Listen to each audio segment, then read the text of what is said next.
लोकलमधून प्रवास करणाऱ्या जेन्झींसाठी अत्यंत महत्त्वाची बातमी।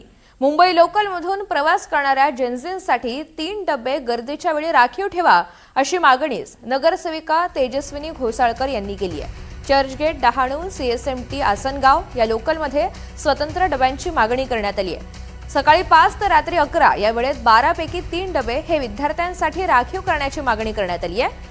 मुंबई महापालिका नगरसेविका तेजस्वी अभिषेक घोसाळकर यांनी रेल्वे मंत्री अश्विनी वैष्णव यांना या सगळ्या संदर्भात एक पत्र पाठवलंय।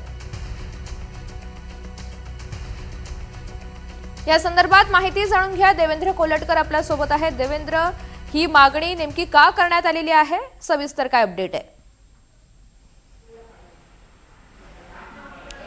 तुझ्या भाजपच्या नगरसेविका तेजस्वी घोसाळकर यांनी रेल्वे मंत्री यांच्याकडे अशा पद्धतीची मागणी केलेली आहे। शाळकरी विद्यार्थ्यांसाठी लोकलमध्ये डबे राखीव करण्याची ही मागणी करण्यात आलेली आहे। आता रेल्वे मंत्रालय जे आहे ते या सगळ्या मागणीला कसा प्रतिसाद देतं हे पाहणं महत्त्वाचं असेल, पण आपल्याला माहिती आहे की पश्चिम रेल्वे असेल किंवा मध्य रेल्वे असेल, यामध्ये तुडुंबाची गर्दी जी आहे ती आपल्याला पाहायला मिळते आणि त्यामुळेच कुठेतरी शाळकरी विद्यार्थ्यांचा प्रवास जो आहे तो सुरक्षित व्हावा या दृष्टीने अशा पद्धतीची मागणी करण्यात आलेली आहे। यापूर्वी देखील अशा पद्धतीची मागणी जी आहे ती काही लोकांकडून उपस्थित करण्यात आली होती। यावरती रेल्वे प्रशासनाकडून असं सातत्याने सांगण्यात येतं की शाळकरी विद्यार्थ्यांसाठी कुठल्याही पद्धतीची कठोर अशी नियमावली नाही आहे, त्यामुळे त्यांच्यावरती कुठल्या अमुक एका डब्यातून प्रवास करावा असंही बंधन नाही आहे। त्यामुळे त्यांच्यासाठी अशा पद्धतीची कठोर नियमावली नाही आहे, त्यामुळे त्यांच्या सोयीसाठीच रेल्वे प्रशासनाकडून जे आहे ते प्रयत्न केले जातात। त्यामुळे आपण बघतोय की तेजस्वी घोसाळकर यांनी जे आता 3 डबे राखीव ठेवण्याची मागणी करण्यात आलेली आहे, याला रेल्वे प्रशासन जे आहे ते कशा पद्धतीचा प्रतिसाद देत आहे, यावरती काही पुढे हालचाली होतात आहे का हे पाहणं देखील महत्त्वाचं असेल।